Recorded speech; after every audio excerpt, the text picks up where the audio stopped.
ኢየሱስ ክርስቶስ ፍኦመ ስም ለዘይጼውኦ ኢየሱስ ክርስቶስ ህብስተ ሕይወት ለዘይበልዖ ኢየሱስ ክርስቶስ ጽዋ መድኃኒት ለዘይሰትዮ ከመ ይባርኩነ ይፈኑ አራው ለጸባኢነ ይጽብኦ ወልተሁ ነሲኦ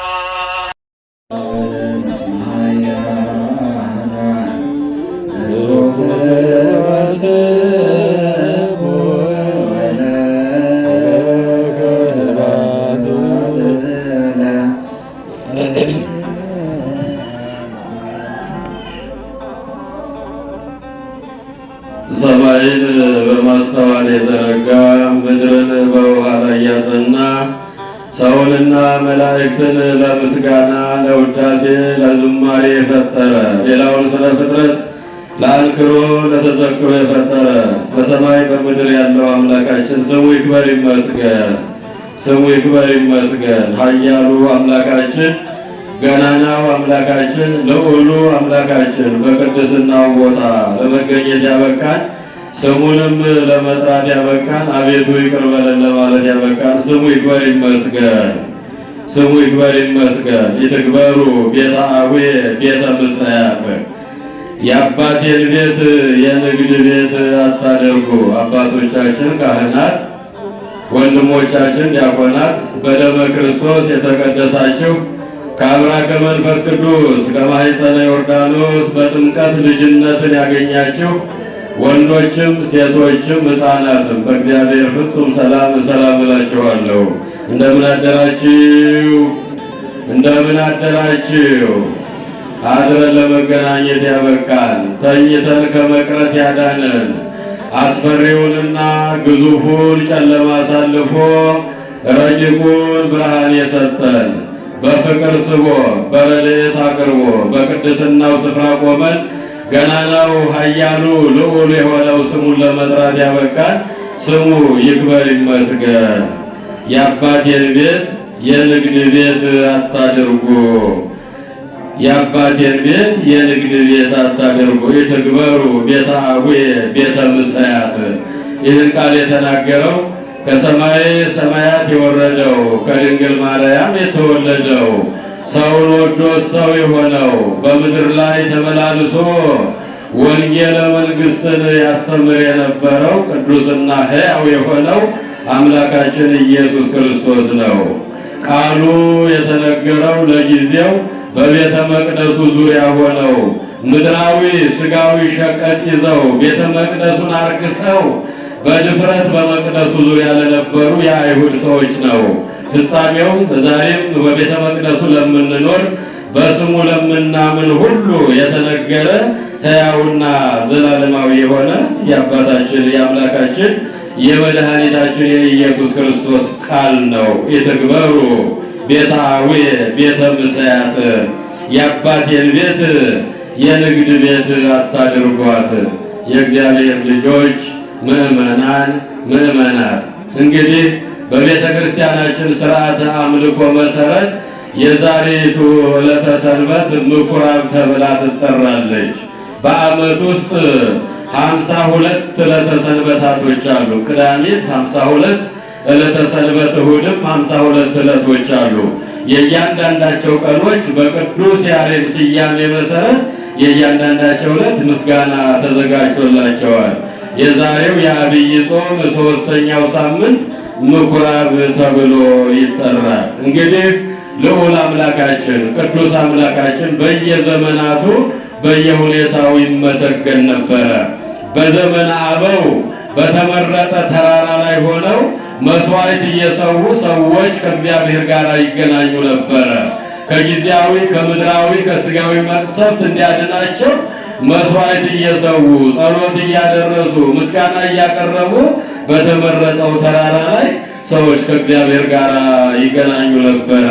በእነ ሙሴ ዘመን ደግሞ ምኩራብ የሚባል ቦታ ተሰርቶ በዚያ የተሰበሰቡ ሰዎች ለጸሎት፣ ለምስጋና፣ ለመስዋዕት ለማቅረብ ይጠቀሙበት ነበረ። በእነ ሙሴ ዘመን ምኩራብ መስራት ተጀመረ። ምኩራብ ዛሬ የምናከብራት ዕለተ ሰንበት ምኩራብ ተብላ ትጠራለች። የእግዚአብሔር ልጆች ምዕመናን በእነ ሙሴ ዘመን ምኩራብ ተሰርቶ በምኩራብ ሰዎች እየተሰበሰቡ ጸሎት እያደረሱ መስዋዕት እያቀረቡ ሰውን ከእግዚአብሔር ጋር ያገናኙ ነበረ። ምድራዊ ስጋዊ የመጣባቸውን መከራ፣ ረሃቡን፣ ቸነፈሩን፣ ጦርነቱን፣ መፈናቀሉን፣ ስደቱን በምድር ላይ የሚሆነውን መከራ ሁሉ እንዲያስወግድላቸው በምኩራብ እየተሰበሰቡ ጸሎት ያደርሱ ነበር፣ ምስጋና ያቀርቡ ነበር፣ መስዋዕትም ያቀርቡ ነበር ለእግዚአብሔር። በእነ ሰሎሞን ዘመን ደግሞ መቅደስ ተሰራ። መቅደሴን ስሩልኝ ብሎ በኦሪት ዘጸአት ላይ እግዚአብሔር አምላካችን ለቅዱስ ለሊቀ ነቢያት ለሙሴ በነገረው መሰረት መቅደስ የተሰራው በንጉሱ በጠቢቡ በሰሎሞን ዘመን ነው። እግዚአብሔር በየዘመናቱ በየሁኔታው በተራራ ላይ ሲመሰገን ነበር፣ በምኩራብም ሲመሰገን ነበር፣ በቤተ መቅደስም ይመሰገን ነበረ።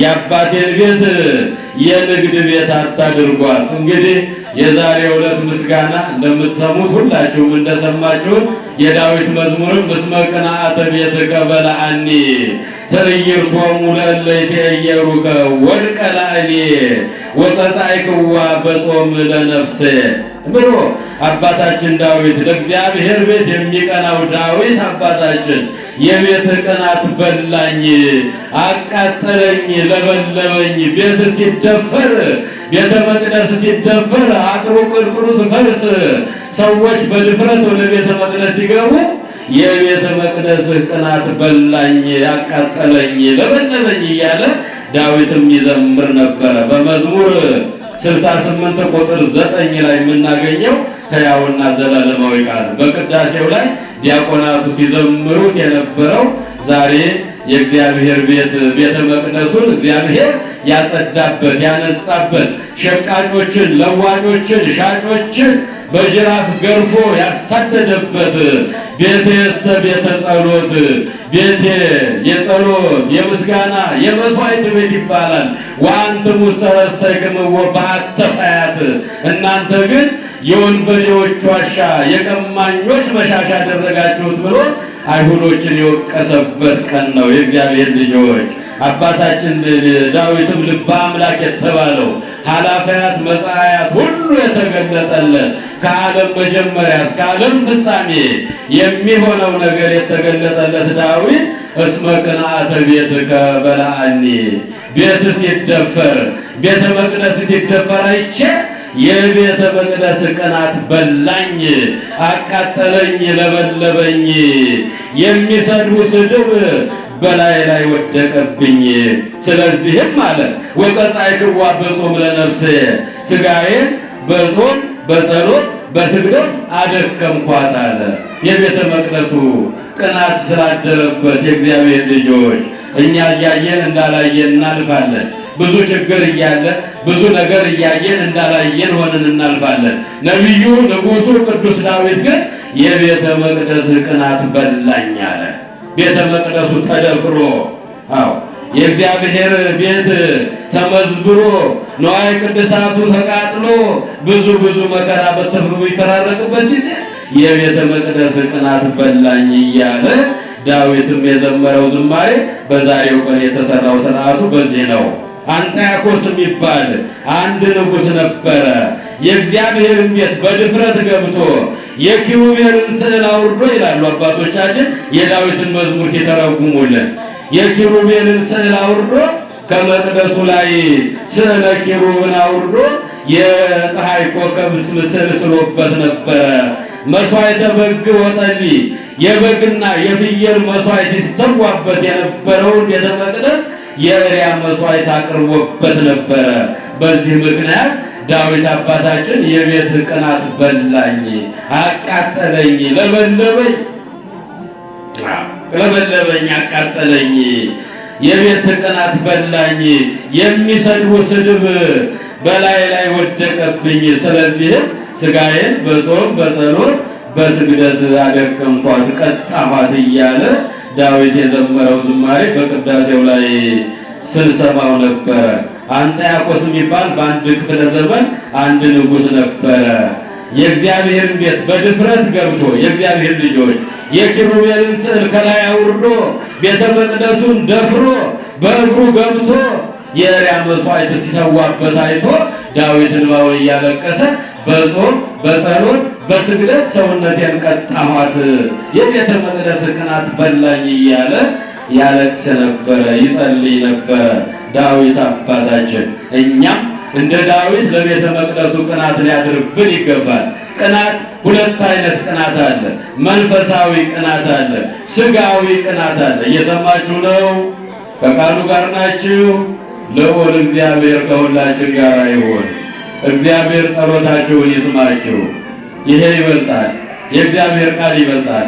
ሕያው የሆነ ዘላለማዊ የሆነ ፈዋሽ የሆነ የቅዱስ ቃሉን ወንጌሉን ልትሰሙ ይገባል። የእግዚአብሔር ልጆች ውዳሴ ማርያሙ ጸሎቱ በኋላ የሚደርስ ነገር ነው።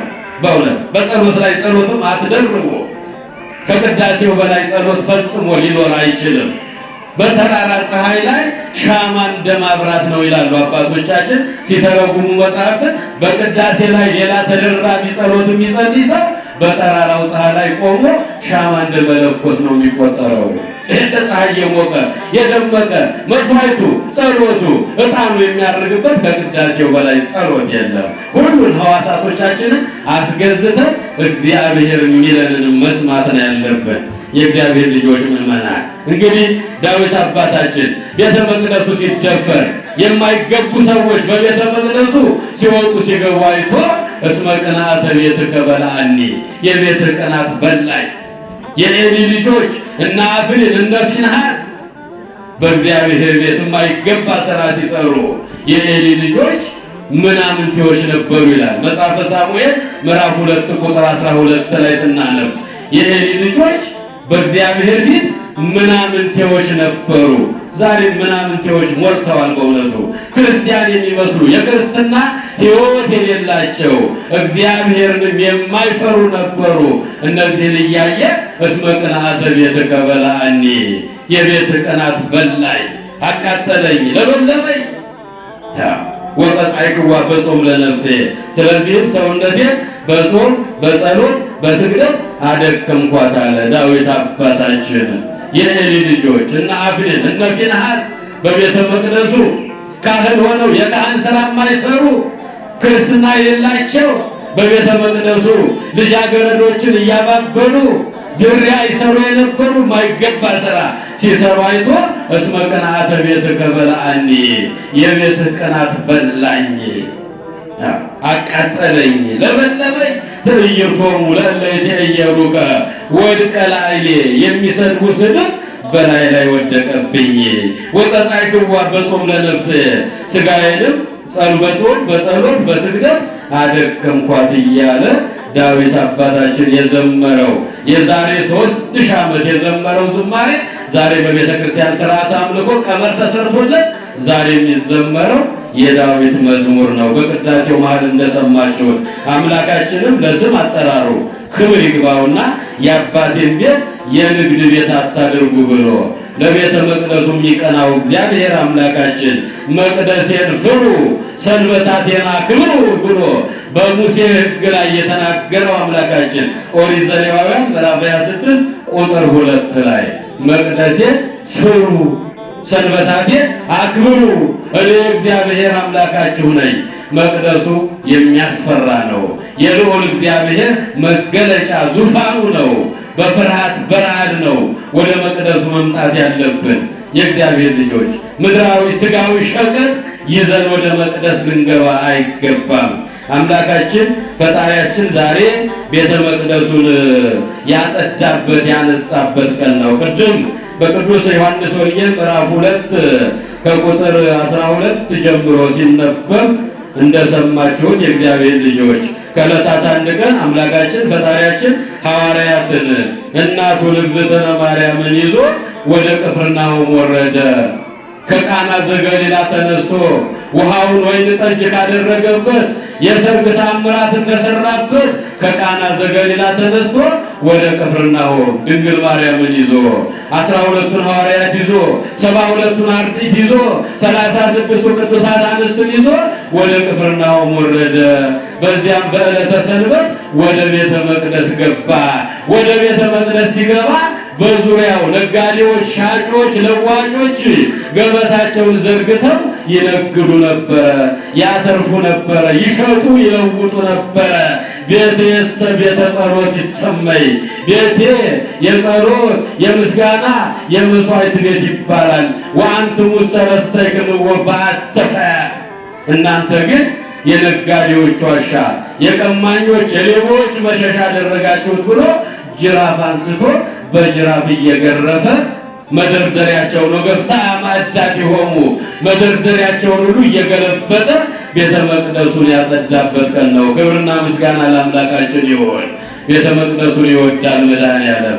ስጋዊ ስራ፣ ምድራዊ ስራ፣ ይሄ ምድራዊ የሆነው ሸቀጥ እንዳንሸቅጥበት እግዚአብሔር ይፈልጋል። ይሄ የነፍስ ምግብ የምንመገብበት ነው።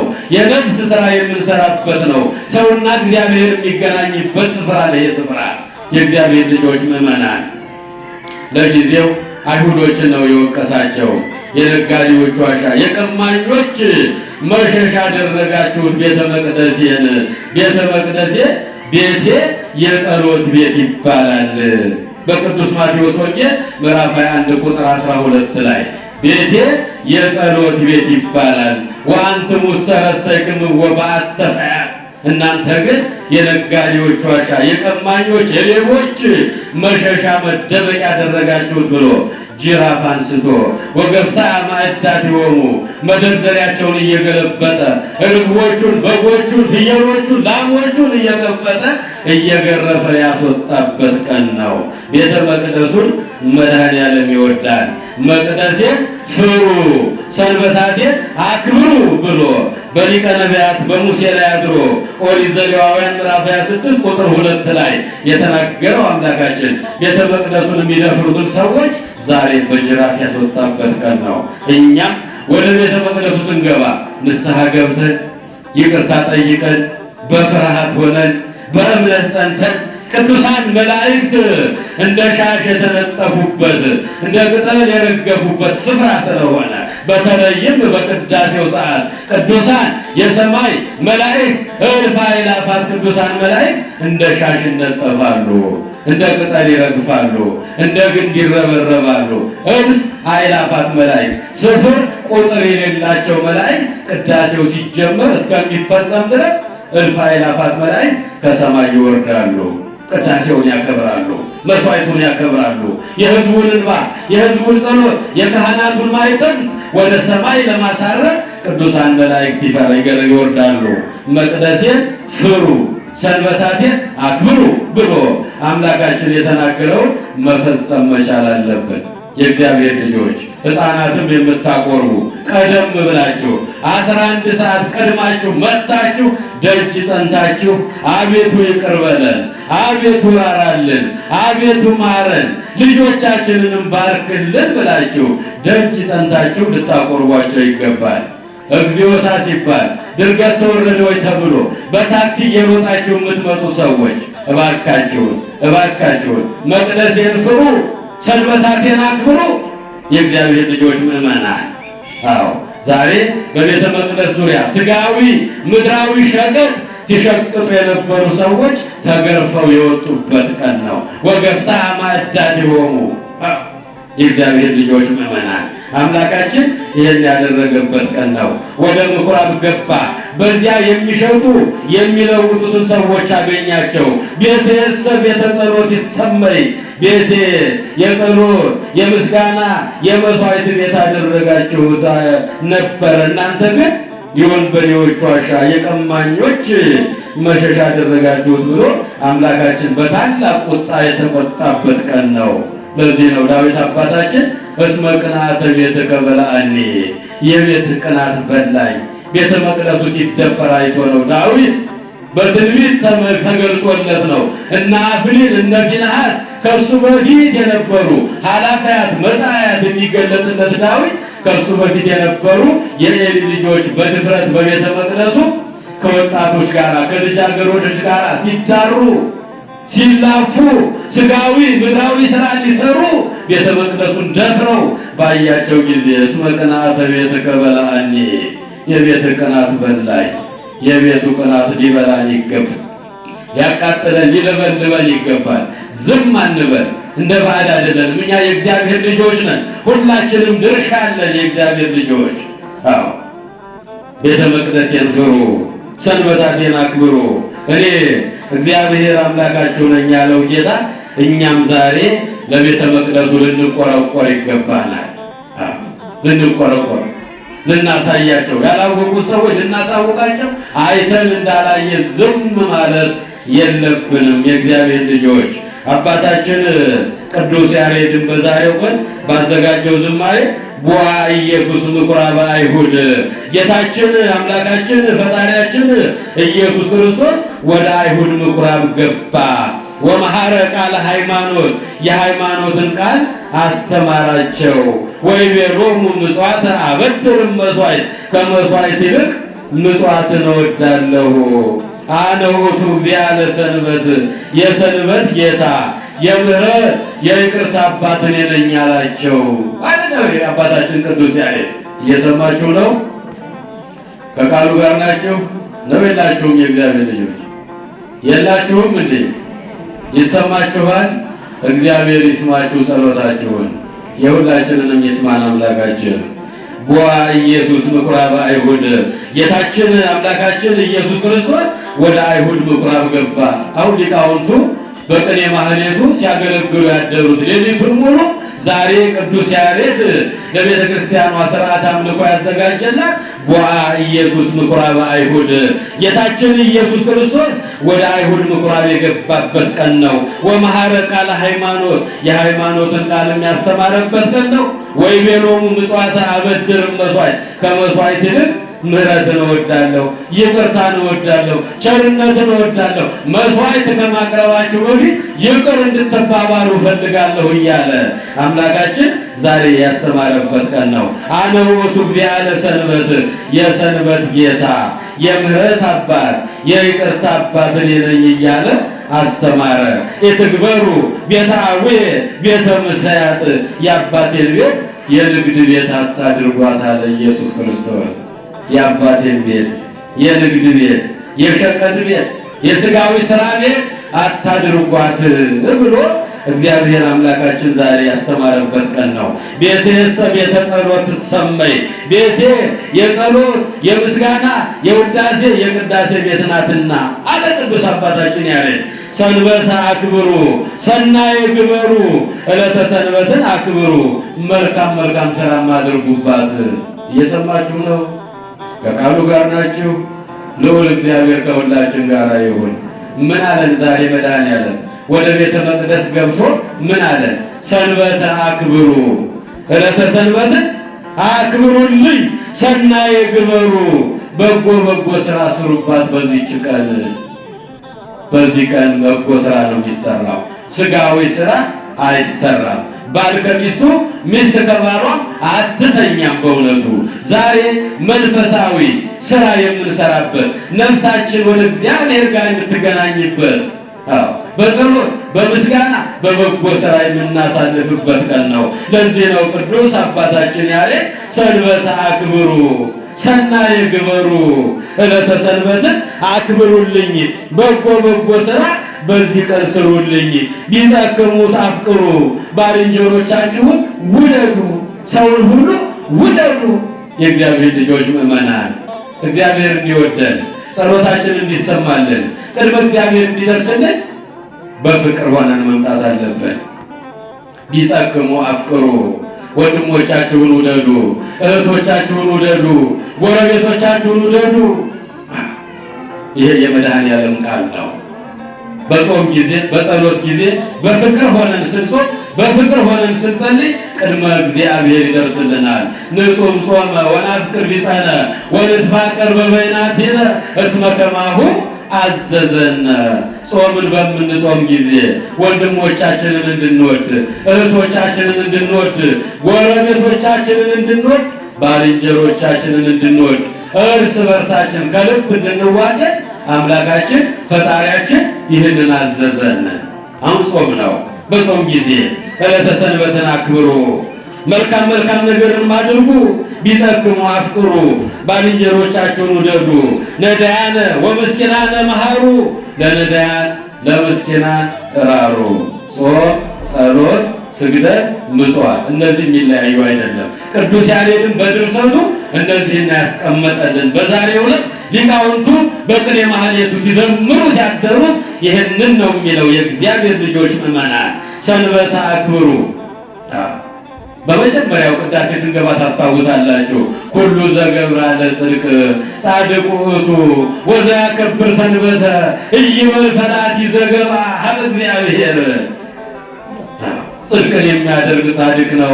እውነትን የሚሰራ ሰው ጻድቅ ነው። ሁሉ ዘገብራ ለጽድቅ ጻድቅ ውእቱ ወዘያከብር ሰንበተ፣ ዕለተ ሰንበትን የሚያከብር በዕለተ ሰንበት ስጋዊ ስራ የማይሰራ በዕለተ ሰንበት ወደ እግዚአብሔር ቤት የሚመጣ ቅዱስ ነው፣ ጻድቅ ነው። ኢይበል ፈላሲ ዘገባ ሀበ እግዚአብሔር። እግዚአብሔር ከሕዝቡ ለይቶ ውጣ ይለኛል አይበል። የወጣ ሰው የገባ ሰው በረከት ሳያገኝ አይወጣምና ኢይበል ፈላሲ ዘገባ ሀበ እግዚአብሔር። ወደ እግዚአብሔር ቤት የገባ ሰው ስደተኛ ነኝ፣ መጻተኛ ነኝ፣ በደለኛ ነኝ፣ ኃጢአተኛ ነኝ ብሎ ተስፋ እንዳይቆርጥ ዛሬ የምንባረክበት ቀን ነው። ዛሬ ከበደል የምንነጻበት ቀን ነው የእግዚአብሔር ልጆች። ለዚህ ነው ሁሉ ዘገብራ ለጽድቅ ጻድቅ ውእቱ፣ ዕለተ ሰንበትን የሚያከብር እውነትን የሚሰራ የጽድቅ ሥራ የሚሰራ ሰው ጻድቅ ነው። ኢይበል ፈላሲ ዘገባ ሀበ እግዚአብሔር። ወደ እግዚአብሔር ቤት የገባ ሰው እኔ ስደተኛ እኔ መጻተኛ ነኝ፣ እግዚአብሔር ከሕዝቡ ለይቶ ውጣ ይለኛል አይበል። እናንተ ደካሞች ሸክም የከበዳችሁ፣ ደካማነታችንን ያውቃል፣ እንደምንበድል ያውቃል፣ እንደምንሳሳት ያውቃል፣ ሸክም እንደከበደብን ያውቃል። የኃጢአት፣ የበደል፣ የክፋት፣ የሐሜት፣ የስርቆት፣ የቅናት፣ የምቀኝነት ሸክም እንደከበደን ያውቃል። ንዑ ደቂቀ ኑ ወደ እኔ ነው የሚለው መድኃኔዓለም። ወደ እኔ ኑ እኔ ያሳርፋችኋለሁ። ሊያሳርፈን ከበደል ሊያነጻን ሰላም ሊሰጠን ሊያረጋጋን ደጆቹን ከፍቶ መቅደሱን ከፍቶ እጁን ዘርግቶ ኑ ልጆቼ ይላል። ሰንበትን አክብሩ። የእግዚአብሔር ልጆች በሰንበት ስጋዊ ሥራ አትስሩ። ወደ መቅደሱ ቀድማችሁ ተገኙ። ስድስቱ ቀን የሰራነው እንዲባረክልን፣ የዘራነው እንዲባረክልን፣ የወለድነው እንዲባረክልን፣ ያሰብነው እንዲሳካልን በዕለተ ሰንበት የነፍስ ሥራ ብቻ የምንሰራበት ቀን ነው። ሰንበተ አክብሩ፣ ሰናየ ግበሩ። ዕለተ ሰንበትን ብቻ አክብሩ። መልካም መልካሙን ነገር አድርጉ። ቢጸክሙ አፍቅሩ። ባልንጀሮቻችሁን እንደራሳችሁ አድርጋችሁ ውደዱ። ነዳያነ ወምስኪናነ መሃሩ።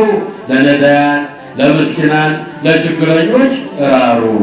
ጾም፣ ጸሎት፣ ምጽዋት አብሮ መሄድ አለበት። የእግዚአብሔር ልጆች በአብይ ጾም 40ውን ቀን ስንጾም እጃችንም በምጽዋት መስጠት አለበት።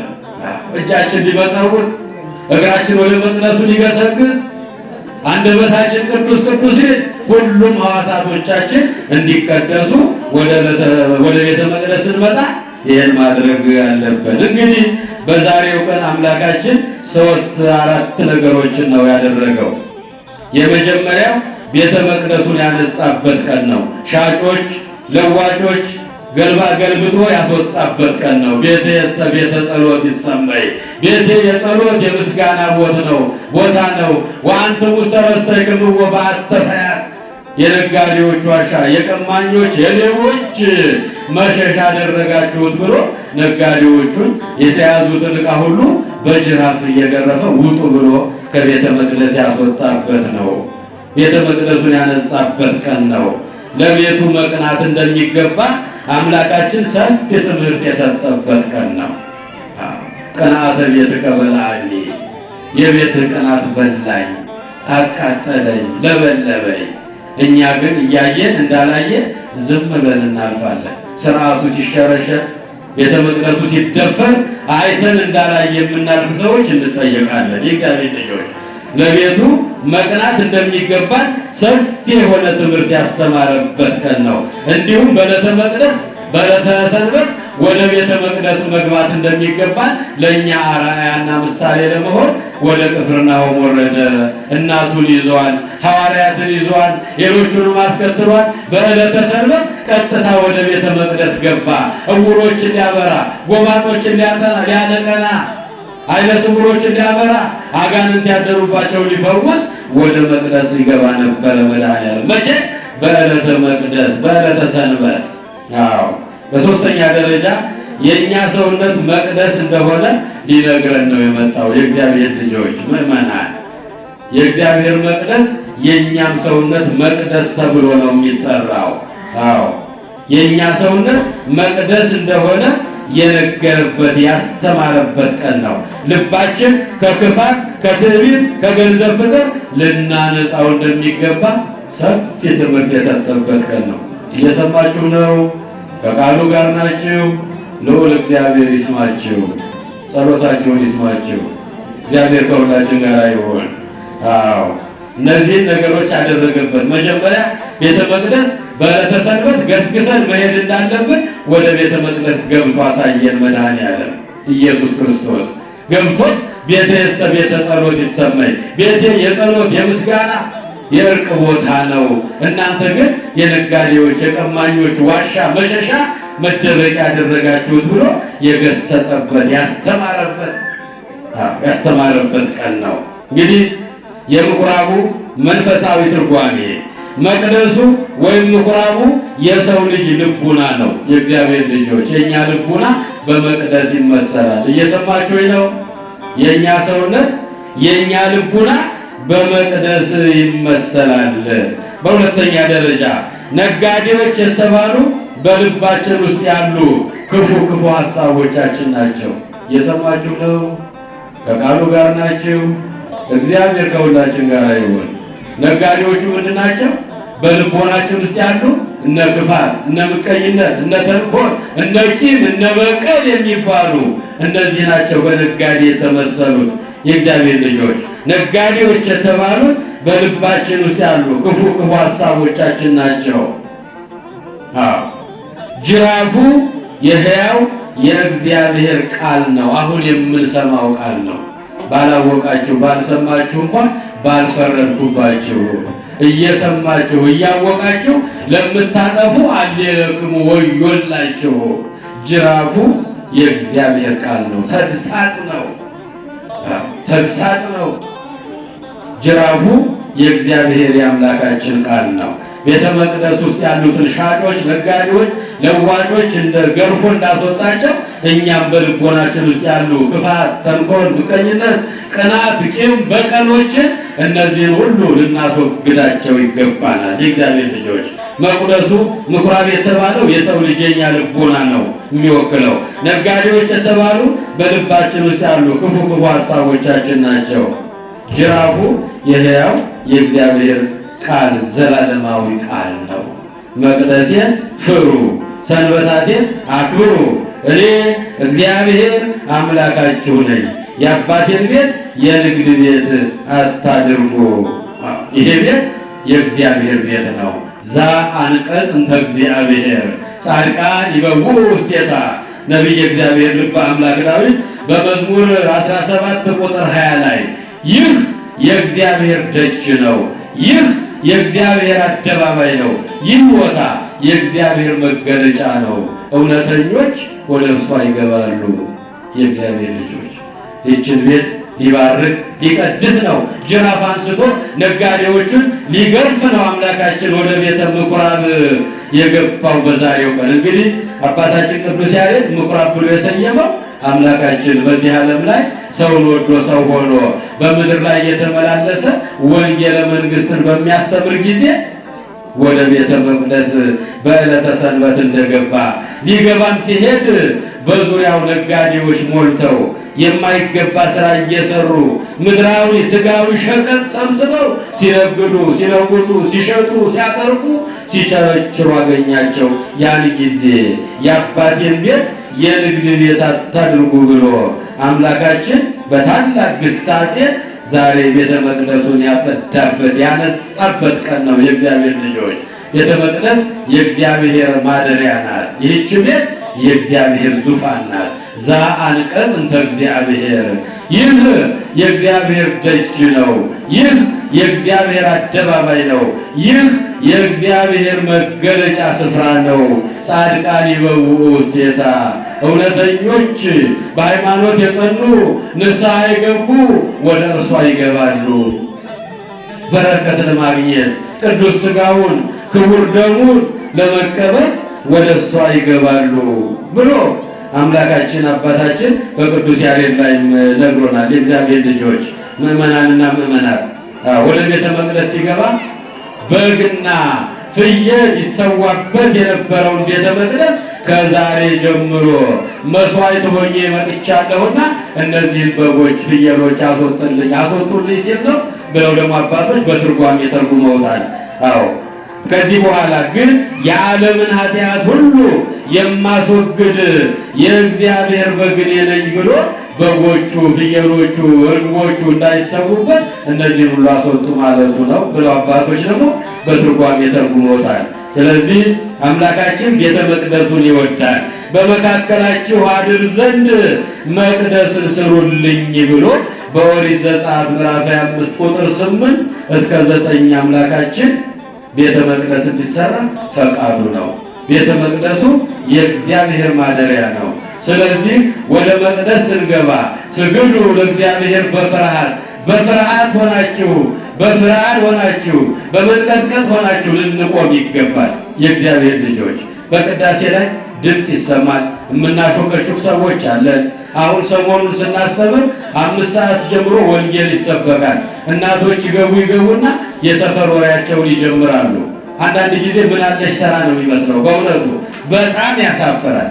እግዚአብሔር ፊት ቆሞ የሚያስፈራው መቅደስ ፊት ቆመን የሥጋዊ ንግግር ማነጋገር ተገቢ አይደለም።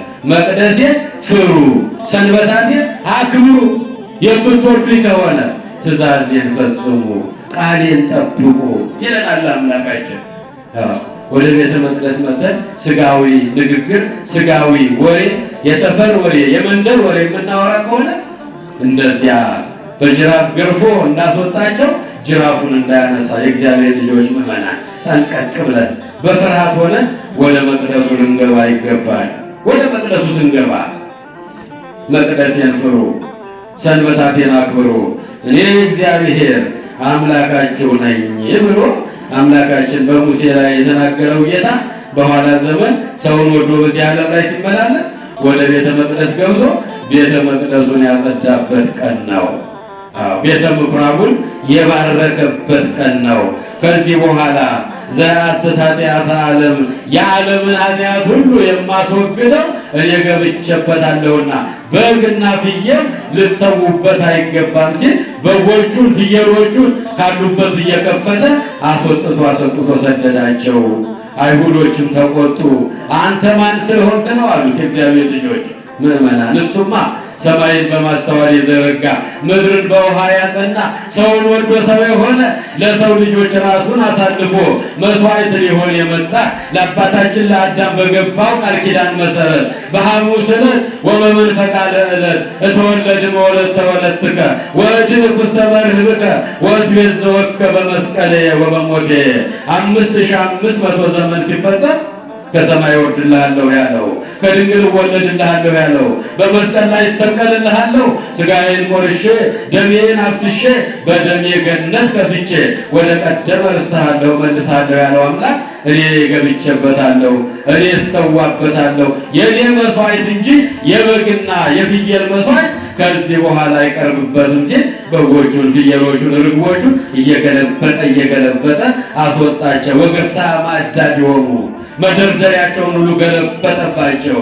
ቤቴ የጸሎት የምስጋና የመስዋዕት ቤት ይሆናል፣ እናንተ ግን የነጋዴዎች ዋሻ የቀማኞች መሸሻ አደረጋችሁ ብሎ ቤተ መቅደሱን ጅራፍ አንስቶ ነጋዴዎችን ያስወጣበት ቀን ነው። በእኛም ልብ ውስጥ ያሉ በነጋዴ የተመሰሉ ክፋቱን፣ ትዕቢቱን፣ ተንኮሉን፣ ቅናቱን፣ ምቀኝነቱን፣ ቂምንና በቀሉን እናስወጣው የእግዚአብሔር ልጆች። ያለዚያ ጅራፉ ሲነሳ ከባድ ነው የሚሆነው። በድፍረት ወደ መቅደሱ እንዳንገባ በጾም ጊዜ ይቅር ተባብለን ተዋደን ተፋቅረን የበደሉንን ይቅር ብለን የበደልናቸውን ይቅርታ ጠይቀን የእግዚአብሔር ልጆች ምእመናን እንዲህ አድርገን ስንጾም ጾማችን ቅድመ እግዚአብሔር ይደርሳል። ጸሎታችን ቅድመ እግዚአብሔር ይደርሳል። አዎ መቅደሴን ፍሩ ሰንበታቴን አክብሩ ብሎ ራሱ አምላካችን መመሪያ የሰጠበት ቀን ነው። እንግዲህ በዚህ ቀን ወደ ቤተ መቅደስ ገብቶ ሶስት ነገሮችን አደረገ።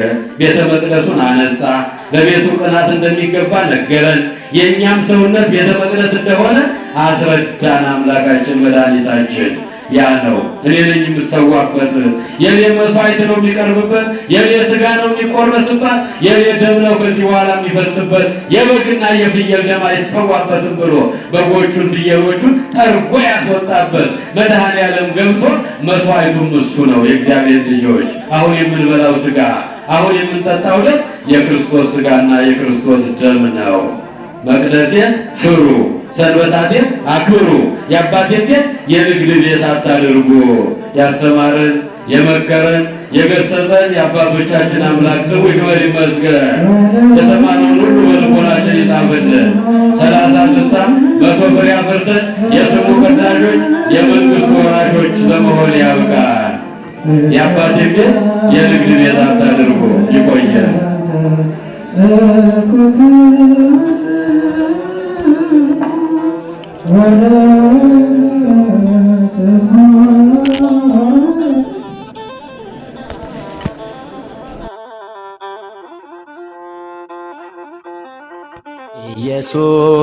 ኢየሱስ ክርስቶስ ጽኦመ ስም ለዘይጼውኦ